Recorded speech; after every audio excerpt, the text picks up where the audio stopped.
Jika satu tanaman kita sudah terkena busuk akar, busuk pangkal batang, busuk ranting, busuk buah, busuk pucuk, maka tanaman yang lain juga akan terkena penyakit yang sama. Itu yang disebut dengan penyakit menular pada tanah atau penyakit tular tanah. Dan kalau tidak diatasi, satu lahan pertanian kita akan mengalami hal yang sama. Omong kosong.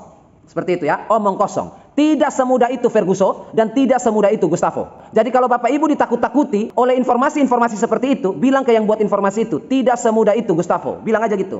Tidak semudah itu, satu terjangkit karena disebut tular tanah, semua satu lahan terjangkit. Tidak semudah itu. Jangankan satu tanaman yang terkena penyakit dan menular ke yang lain. Jangankan satu, untuk kena saja susah. Jadi secara garis besar saya bisa mengategorikannya sebagai mitos saja. Seperti itu. Karena dia tidak merupakan angka yang mutlak yang harus kita alami, tidak. Itu mitos saja. Memang bisa terjadi tetapi kecil kemungkinan. Jadi saya kategorikan itu, pemahaman seperti itu sebagai mitos saja. Bisa terjadi, bisa juga tidak. Sekarang gini Bapak Ibu ya, kita masuk pada materi inti ya. Tanaman yang terkena busuk akar, busuk pangkal batang dan lain sebagainya itu dikategorikan sebagai penyakit tanah. Otomatis kalau kita berbicara soal penyakit tanah, maka kita akan berbicara bukan hanya mikroorganisme, tetapi makroorganisme juga ada di situ. Jadi semua mikroorganisme maupun makroorganisme yang ada dalam tanah sebagai oknum, sebagai agen, sebagai pelaku. Semua pelaku-pelaku itu ada dalam tanah. Apa saja pelakunya? Jamur patogen, bakteri patogen, kemudian virus. Virus ini tidak bisa kita gabungkan dalam jamur atau bakteri ya. Virus ini adalah sesuatu yang dibawa dari bakteri atau jamur. Jadi virus ini efek atau dampak. Virus tidak berdiri sendiri. Jadi ada jamur, ada bakteri, ada virus. Tidak. Virus ini dibawa oleh jamur dan bakteri. Paham ya? Jadi virus ini membutuhkan inang untuk membawanya, vektor. Sesuatu inang atau individu untuk membawa dia. Dia tidak bisa berdiri sendiri. Makanya virus itu biasa dibawa oleh insek, serangga, atau binatang, atau manusia, atau misalnya bakteri, atau misalnya jamur. Mereka membawa itu. Dan kemudian yang keempat adalah makroorganisme. Dalam hal ini adalah nematoda. Seperti cacing-cacing berukuran kecil, yang itu juga adalah patogen. Tidak semua nematoda itu dikatakan sebagai patogen atau parasit. Ada beberapa nematoda yang sifatnya pengurai atau dekomposer. Cacing tanah dan cacing nematoda yang lain, sifatnya dekomposer. Bahkan selain dekomposer juga, nematoda ini juga bisa memakan bakteri-bakteri jahat dan jamur-jamur jahat juga. Jadi nematoda ini tidak bisa kita kelompokkan jadi dia negatif, ya patogen, ya dia menjangkit, enggak. Nematoda ini juga ada yang pengurai, ada juga yang bersifat baik sebagai peran antagonis untuk predator alami dari jamur-jamur dan bakteri-bakteri patogen. Artinya nematoda ini bisa kita kategorikan dia sebagai karnivora, bisa juga kita kategorikan dia sebagai herbivora. Untuk nematoda yang kita kategorikan sebagai herbivora, dia bisa menggigit akar tanaman kita, merugikan. Dia pemakan tanaman, dia pemakan akar, dia pemakan batang, pembuat busuk. Jadi kita kategorikan nematoda-nematoda yang sifatnya herbivora itu perusak tanaman kita. Sedangkan karnivora adalah nematoda-nematoda pemakan jamur jahat dan bakteri jahat. Nah, Bapak Ibu akan bingung, apakah jamur dan bakteri kategorinya adalah hewan? Belum bisa diidentifikasi. Apakah jamur ini tumbuhan atau hewan? Belum diidentifikasi. Kemudian apakah bakteri itu hewan atau binatang? Belum juga diidentifikasi. Tetapi kita kategorikan nematoda pemakan bakteri dan jamur, kita kategorikan sebagai karnivora saja. Nah, itu adalah 4 oknum, 4 agen, 4 pelaku yang membuat tanaman kita mengalami busuk pada akar yang biasa disebut dengan penyakit tanah. Nah, kita singgung satu persatu.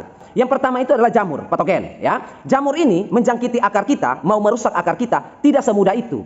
Ya, tidak semudah itu. Jamur datang lalu masuk ke dalam sel tubuh tanaman, akar lalu menjangkiti, lalu menginvasi satu tubuh tanaman mulai dari akar, batang, bunga, buah, lalu dia mulai menguasai tanaman itu dan tanaman itu layu, seperti fusarium dan lain sebagainya. Tidak semudah itu. Jamur patogen datang untuk menginfeksi tanaman kita, ada beberapa tahap yang harus diselesaikan. Ada beberapa perjanjian yang harus diselesaikan dan ada beberapa ujian yang harus dia lulus dulu. Ada ujian-ujian itu dan dia harus lulus ujian itu baru dia bisa menjangkiti. Ujian pertama apa? Kalau tanaman kita ini tidak ada lukanya. Luka akibat apa? Luka akibat alat pertanian, cangkul-mencangkul, penggemburan dan lain sebagainya. Akar akan luka, akar akan rusak pada saat itu. Dan pada saat akar luka seperti itu oleh perlakuan kita sebagai petani yang niatnya untuk menggemburkan dan membuat poros tanah, dan pada saat itu kalau ada akar yang putus, ada akar yang luka atau tergores, maka jamur ini datang. Dia bisa masuk lewat pintu itu. Kemudian nematoda tadi yang saya bicarakan, penggigit. Dia merusak, menggigit akar tanaman kita sehingga dia luka. Setelah luka akan terinfeksi oleh jamur. Begitu juga bakteri. Kita gabungkan saja jadi satu ya, jamur dan bakteri. Jadi mereka berdua ini masuk kalau ada luka. Kalau tidak ada luka, mereka tidak bisa masuk. Itu poin pertama kalau terjadi rusak atau luka pada akar tanaman.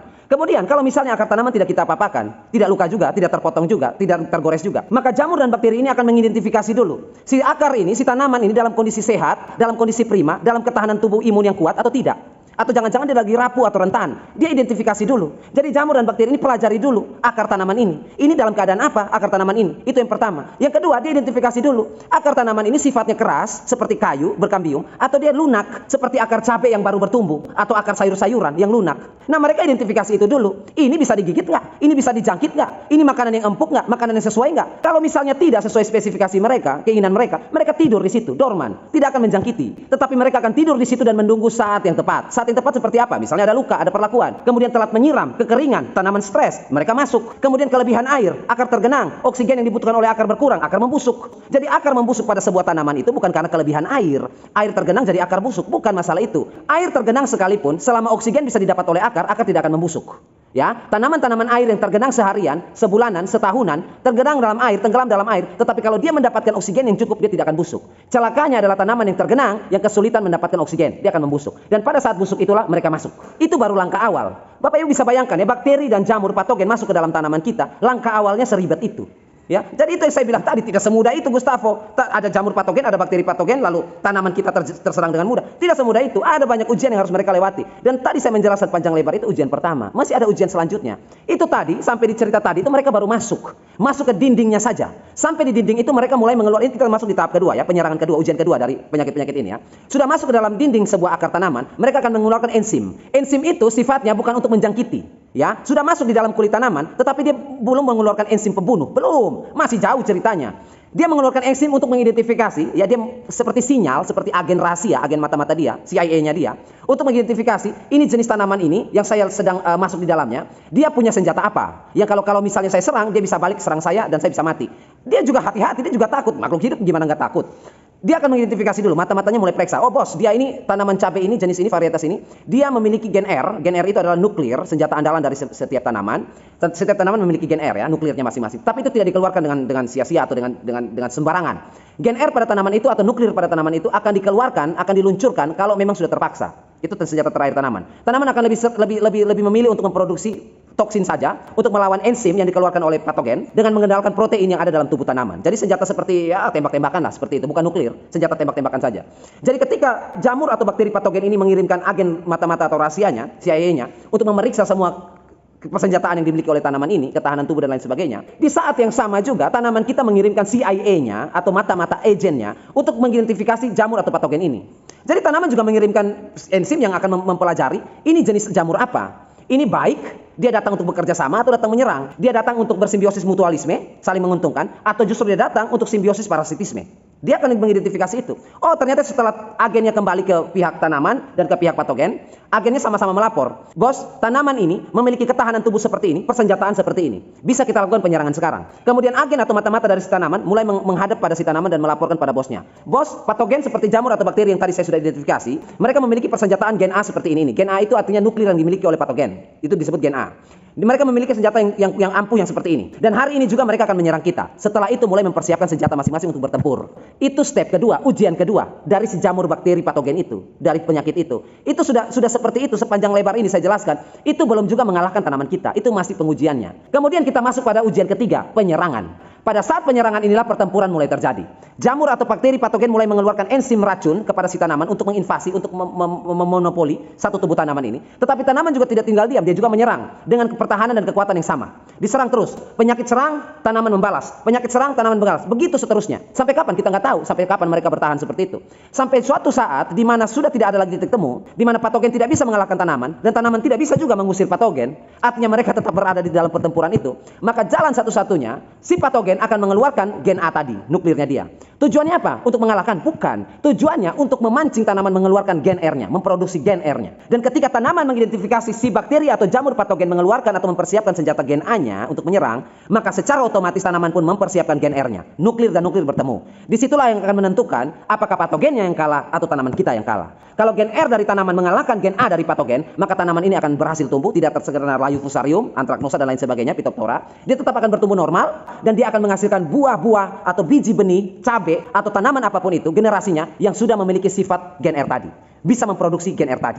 Dan perlu Bapak Ibu ketahui, pada saat penyerangan yang tadi saya sebutkan tadi, penjelasan pertempuran antara patogen dan tanaman akan menghadapi layu. Dan keadaan seperti itu, sifat fisik tanaman yang layu seperti itu bukan berarti dia kalah. Itu masa inkubasi, di mana dia sedang berusaha untuk membunuh atau mematikan patogen. Sama seperti kita yang terjangkit flu, batuk, pilek, demam dan lain sebagainya, kita akan meriang. Itu masa inkubasi. Artinya kita meriang seperti ini bukan karena kita kalah, tetapi imun tubuh kita sedang melawan jamur atau patogen itu. Penyakit virus yang masuk dalam tubuh kita. Kita demam. Fisik kita yang demam seperti itu menandakan bahwa tubuh kita sedang bereaksi. Dan beberapa Beberapa hari kemudian virusnya dikalahkan dan kita sehat kembali. Beberapa hari kemudian tanaman cabai yang sudah layu akibat penyerangan-penyerangan itu, dia akan segar kembali. Artinya gen R dari si cabai ini atau si tanaman kita ini mengalahkan gen A dari patogen seperti jamur dan bakteri yang membawa virus. Begitupun sebaliknya, kalau gen R kita kalah, maka layu itu akan berujung pada kematian. Makanya banyak kasus Bapak Ibu lihat, cabai layu segar kembali. Kemudian cabai layu lalu mati. Kasus-kasus seperti itu di dalam tubuh mereka pertempurannya yang tadi saya paparkan. Yang Bapak Ibu lihat secara fisik dengan mata telanjang adalah tanaman cabai layu kemudian mati. Yang Bapak Ibu lihat adalah tanaman cabai layu lalu segar kembali dan tidak pernah layu lagi. Itu yang Bapak Ibu lihat secara kasat mata. Tetapi di dalam ilmu pengetahuan penjelasannya seperti itu. Nah, sekarang bagaimana ceritanya kalau gen A mengalahkan gen R?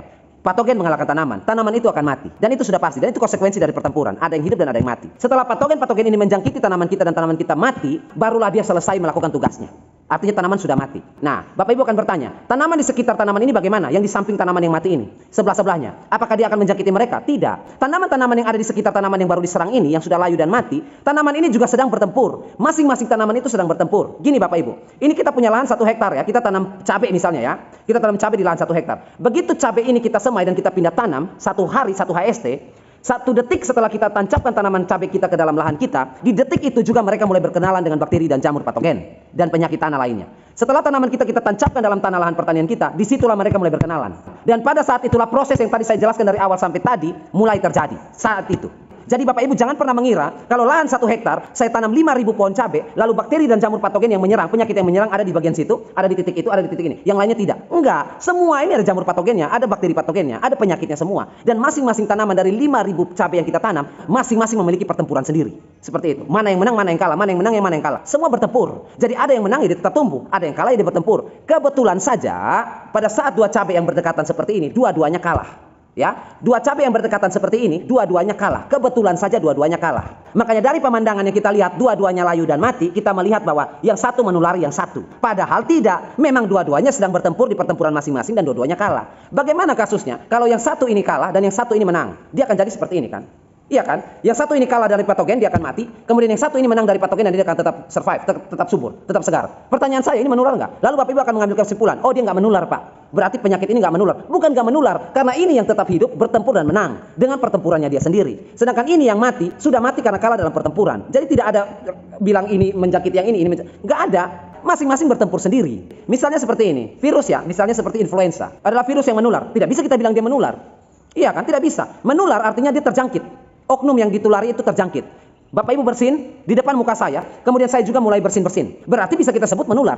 Tetapi kalau Bapak Ibu bersin-bersin di depan muka saya, terus saya tidak mengalami flu, tidak tertular oleh virus yang Bapak Ibu kirimkan, berarti saya tidak tertular. Berarti saya bisa katakan virus ini tidak menular. Iya kan? Begitupun dengan kasus corona kemarin. Satu rumah ada 1 orang yang terjangkit virus corona.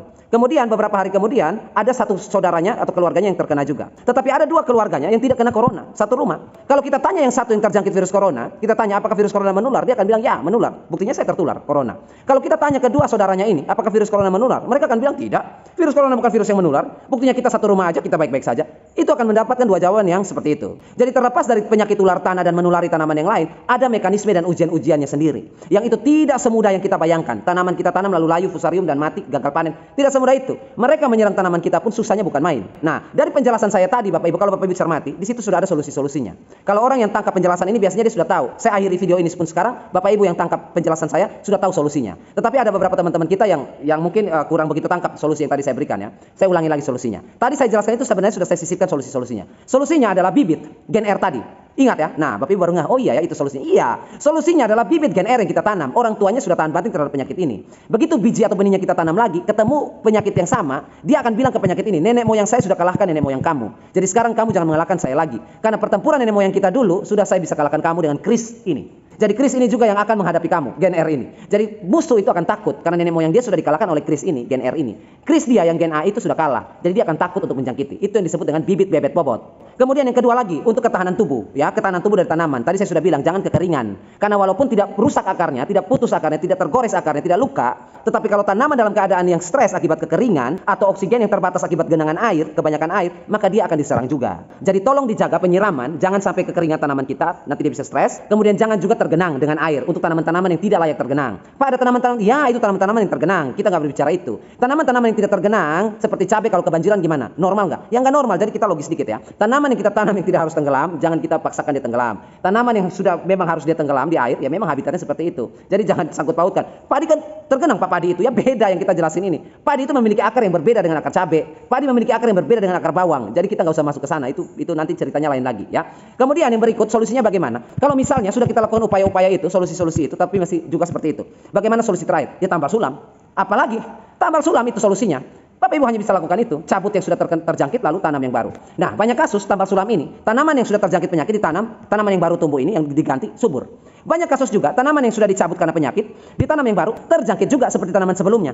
Nah, jangan berpikiran bahwa tambal sulam ini gagal. Kalau tanam kedua dia layu lalu kita tambal sulam nggak efektif. Lalu kalau kita tanam dia berhasil tumbuh subur, tidak terserang, kita bilang tambal sulam berhasil. Jangan seperti itu menilai sesuatu Bapak Ibu. Tambal sulam itu artinya kita menguji tanaman yang satu ini sudah gagal, audisi, nggak jadi artis dia, cabut. Bawa talent yang baru lagi, suruh dia nyanyi. Kalau nyanyinya suaranya juga masih buruk, cabut lagi, cari penyanyi lagi sampai suaranya bagus. Itu yang disebut dengan audisi atau tambal sulam. Jadi tambal sulam pada lahan pertanian Bapak Ibu mengganti tanaman yang rusak dengan tanaman yang baru, bukan mengganti tanaman yang rusak dengan tanaman yang kuat, bukan. Tetapi mengganti tanaman yang lama yang rusak dengan tanaman yang baru. Yang baru ini kita uji lagi seperti itu. Bukan berarti tambal sulam, oh ini sudah rusak, berarti yang masuk pasti lebih bagus. Nggak ada itu. Tambal sulam itu kita maksudkan untuk menguji tanaman yang baru kita tanam ini seefektif apa, sekuat apa, seperti tanaman yang sebelumnya atau tidak. Karena tambal sulam yang kita lakukan ini tanaman yang baru masuk bisa jadi sama dengan dia lemahnya, bisa jadi lebih rentan lagi dari yang sebelumnya, dan bisa jadi lebih kuat dari sebelumnya. Kan kita nggak tahu, kita tambal sulam itu tujuannya untuk kita menguji ya. Nah, kurang lebih seperti itu saja, sudah terlalu panjang penjelasan kita ya, kebanyakan. Dan terima kasih untuk waktunya yang sudah Bapak Ibu luangkan untuk kita bisa diskusi bersama materi hari ini. Terima kasih juga yang sudah request, beberapa teman kita yang bertanya. Dan akhir kata saya ucapkan, tetaplah pada posisi akal sehat.